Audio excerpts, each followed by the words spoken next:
This video is about Frogger 3D, or whatever they call it. What year did that come out? 2000? I don't care. I love that game. I think it's incredible, and I want to talk about it. I'm gonna review it. That's what people do. Certainly, everyone else from my generation had to have loved it, right? Oh, yeah. Frogger's a classic. Everyone loves that shit. Something, something, something. Play it once. I'll make you play it. It's so good. Like, the moment that, like, title screen opens up, you know, or not title screen, the level select screen opens up and you're like, dun, dun, dun, dun, dun. It's like, oh.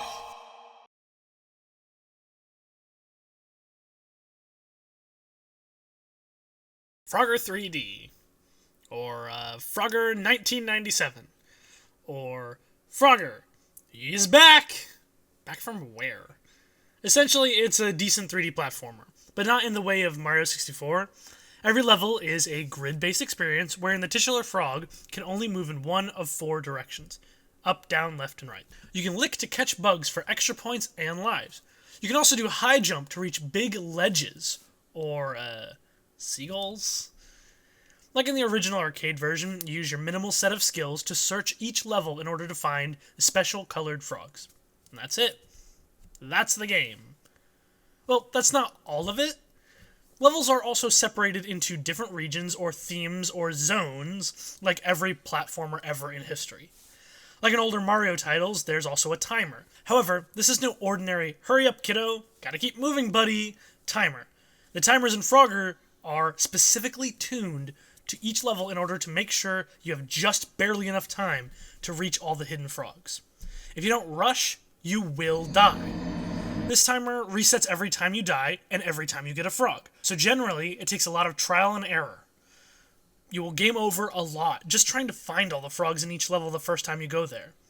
And even when you do find them, you'll still have to dodge the obstacles and make it in time. And if you run out of lives, it is the game over. Meaning, you'll have to start the level all over again and grab all the frogs you already got all over again. And maybe that sounds frustrating and annoying and repetitive, but I assure you that it's fine. It's fine. My favorite part of the game is easily the music. Each of the worlds has 2 tracks, except for the last one. One for the earlier, easier levels, and one for the harder ones. A lot of these songs are burned into my brain, inextricably linked to my experiences with the levels. So, I'm going to go through each of these worlds, talk about their mechanics, probably mention their music, and it's going to be sloppy. Let's go. First one is the Retro Zone. This set of levels calls back to the OG arcade classic. The music is just a remix of the old arcade one, and you basically just dodge the cars, cross the river, and get the frogs. Easy. The second one is the Lily Pad Zone. To me, these levels feel like the essence of this game. It's very on theme and very in character. It uses the mechanics of this game very well. Unlike the last zone, each of the levels varies a decent bit from one to the next. The music is a fun, techno-y, piano synth kind of drum deal. The obstacles in this zone range from hopping across lily pads, as the name suggests, to dodging cars like in the last zone, and to running from dogs or trying not to get chopped up by a lawnmower. A decent increase of challenge from the Retro Zone, but nothing most players can't handle. The third zone is the Leaf Zone. This zone's sort of a fall-time honey bee bug thing. The theme isn't completely clear, as I assume it's just supposed to be a forest in fall. Music here is great, with little flutes and a set of wooden drums to add to the style and cohesion of the level design. There are bees, birds, and squirrels, all pretty much ready for a frog dinner, so this zone really asks you to speed things up compared to the last ones. The fourth zone is the Machinery Zone.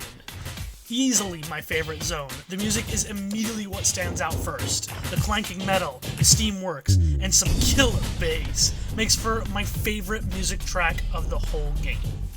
The levels are built with saws, chains, and lava, trapdoors that trick you into being cooked alive, and tons of buttons that you press to do something?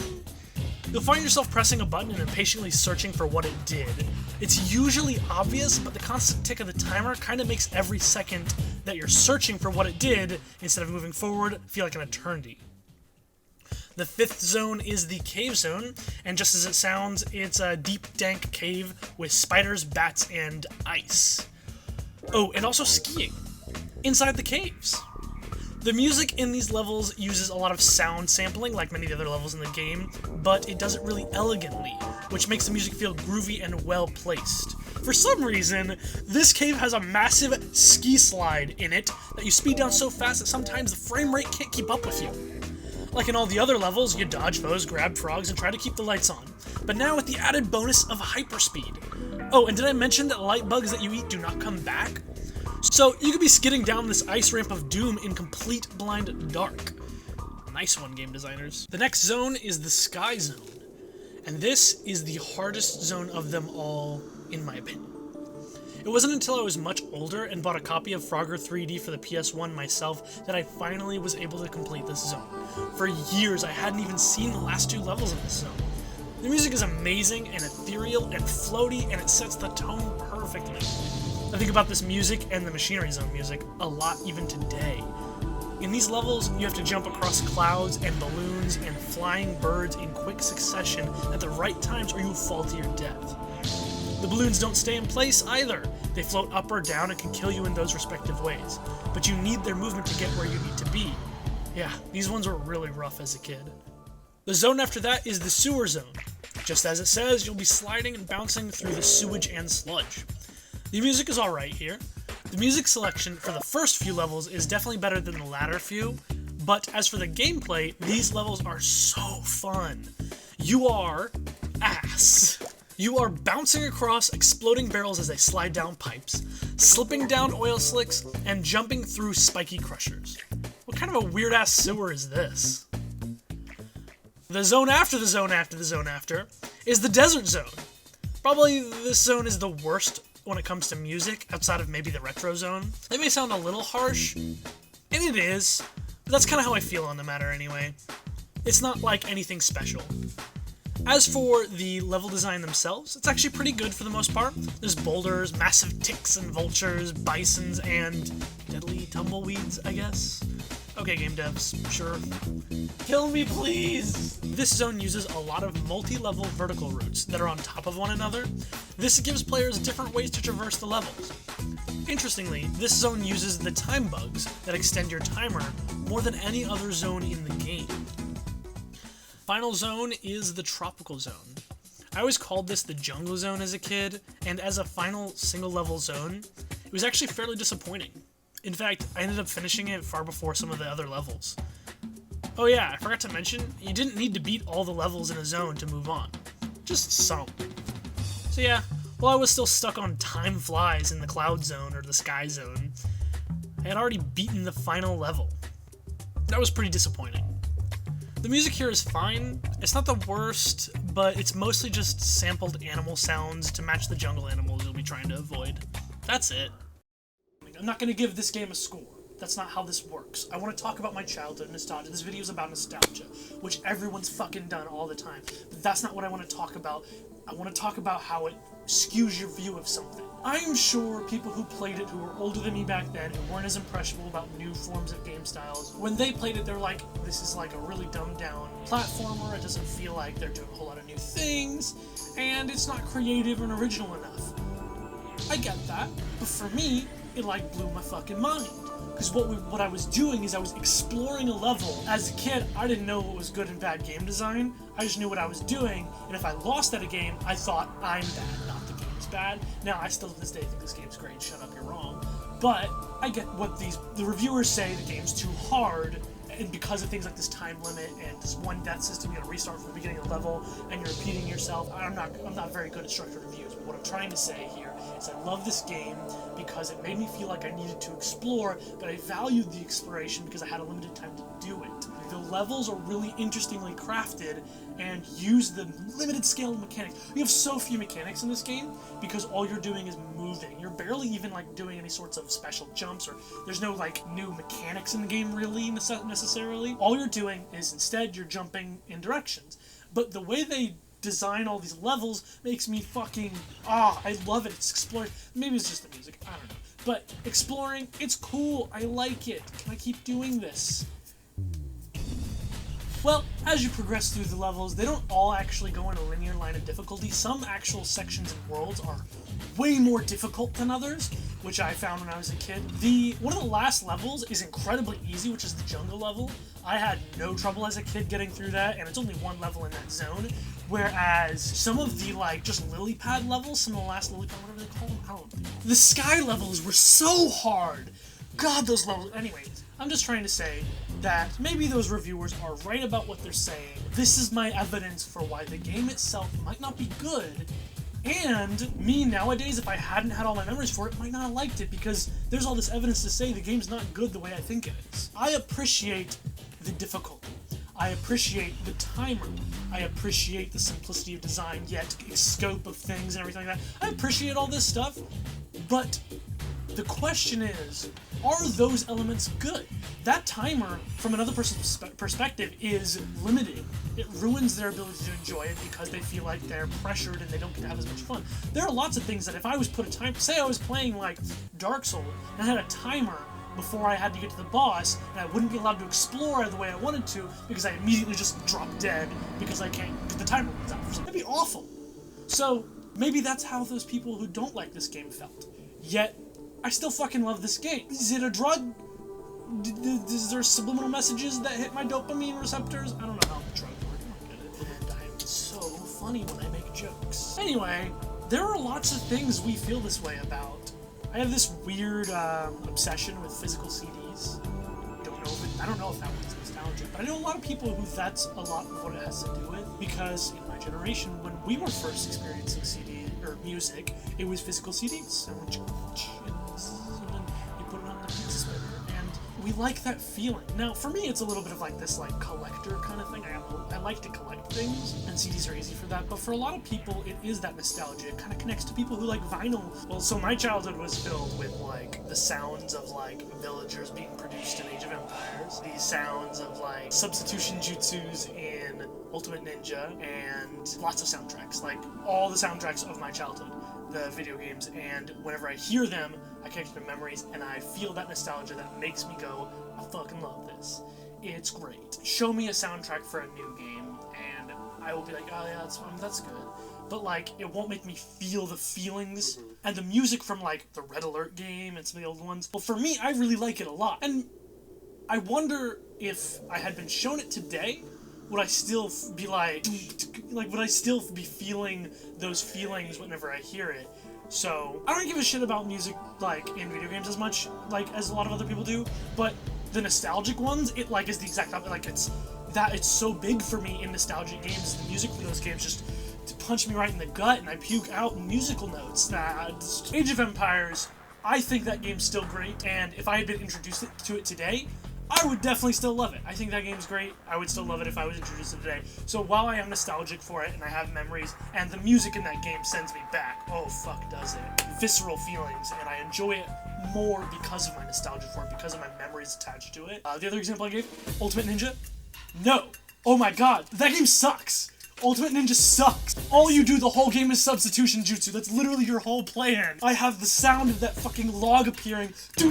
Like, bad memories of my brother using like Sakon Ukon or whatever, and his like forward combo. You can't substitute until like 5 moves in, and his forward combo is like 10 moves, and you're just sitting there blocking and going, I want to substitute.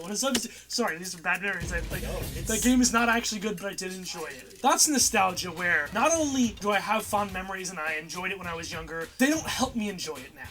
If I played it right now, I would hate it. Today, the main thing I'm trying to talk about is this weird special case where there's something you have nostalgia for that you know if you were introduced to it today, you wouldn't like it. You probably would have no care, you just wouldn't give a fuck. You're like, yeah, it's whatever, random game.